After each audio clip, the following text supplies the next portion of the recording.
Every day, at least once, I like to say, "Thanks, Plankton," because what I'm doing is I'm giving recognition of the role that plankton plays in my life. Let's think about this for a minute. There's lots of different types of plankton. There's the zooplankton, which are little tiny animals, and then there's the phytoplankton, which are tiny little plants. There's millions and billions of them. They drift around in the ocean, and because they are plants, they do some really interesting things. One thing that the plankton do is that they produce oxygen, and over half of the oxygen in the air that we breathe comes from the phytoplankton, the tiny little plants that float in the ocean.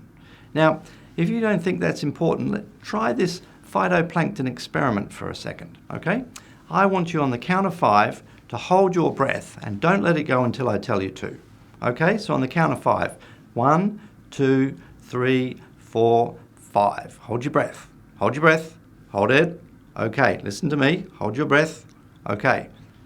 If you don't want to recognize the phytoplankton, then you're going to have to hold your breath for 12 hours.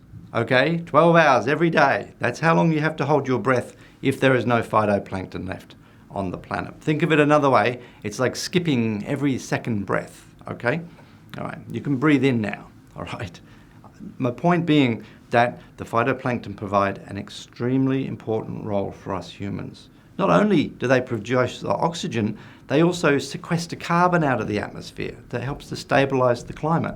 And because they are the little plants, they're like the grass in the ocean. Everything sort of eats from them. They feed our seafood. Every time you have a calamari or a nice bit of mackerel, think about the plankton's role in providing that food for you.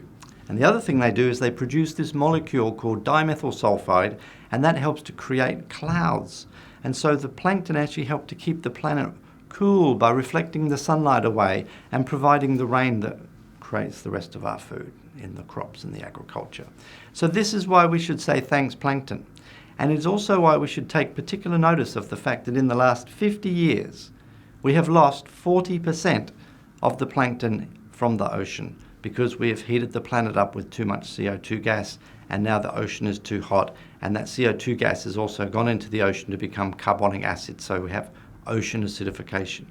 And the takeaway message from this is that if we humans want to live on this planet, we need to learn plankton humility very, very quickly and start behaving as though the rest of the planet actually mattered the way it really does.